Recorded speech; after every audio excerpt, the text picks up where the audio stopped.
एक राजा अपने दरबार में अपने पुरोहितों, अपने पंडितों, अपने मंत्रियों से एक सवाल पूछा। जब राम और रावण की राशि एक, कृष्ण और कंस की राशि एक, फिर उनका व्यवहार कैसे अलग हुआ?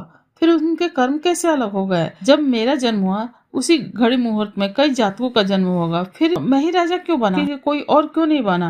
लेकिन इसका जवाब किसी के पास नहीं था। तभी एक बूढ़ा आदमी खड़ा हुआ और बोला, इस प्रश्न का उत्तर सुरु जंगल में रहने वाला एक महात्मा ही दे सकते हैं। अब वो राजा घने जंगलों को पार करता हुआ महात्मा के पास पहुंच गए।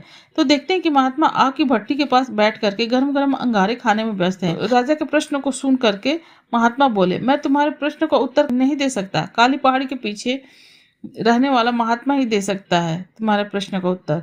राजा की जिज्ञासा और बढ़ गई। वह काली पहाड़ी के पार करके उस महात्मा के पास पहुंचे, मगर वहां पहुंचते ही राजा चौंक गए, क्योंकि ये महात्मा तो अपना ही मांस नोच नोच कर खा रहे थे। और प्रश्न पूछने पर महात्मा बोले, अभी मैं भूखों का उत्तर देने का समय नहीं है अभी मेरे पास। आज ही आदिवासी गांव में एक बच्चा जन्म लेगा, मगर वो कुछ ही पल में जीवित रहेगा और वही तुम्हारे प्रश्नों का उत्तर देगा। राजा सोचने लगा, बड़ा अजीब पहेली बन गया है मेरा प्रश्न। राजा फिर आदिवासी गांव में पहुंचा और उन आदिवासियों को पूरी बात बताई। जैसे ही बच्चे का जन्म हुआ, उन्होंने तुरंत राजा के बच्चे को दे दिया। राजा को देख करके बच्चा आश्चर्य से मुस्कुराया और बोला, हे राजन, मेरे पास समय नहीं है, लेकिन जाने से पहले मैं तुम्हारे प्रश्न का उत्तर जरूर दूंगा।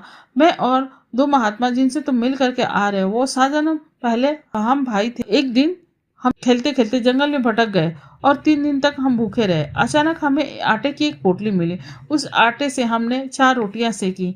उसे हम खाने ही बैठे थे कि एक भूखा प्यासा व्याकुल महात्मा हमारे सामने आ खड़े हुए और बोले, 10 दिन से भूखा हूँ, मुझे भी बेटा कुछ खाने को दे दो जिससे मेरा जीवन बच जाए। ये सुनकर के बड़े भैया भड़क उठे और बोले, अगर रोटी तुम्हें दे दी तो मैं क्या खाऊंगा, अंगारे? फिर वो दूसरे भैया के पास गए और उनसे भी वही बात बोली, लेकिन भैया गुस्से में बोले, मैं भी भूखा हूँ, अगर मैं तुम्हें दे दूंगा तो मैं क्या खाऊंगा, अपना मांस?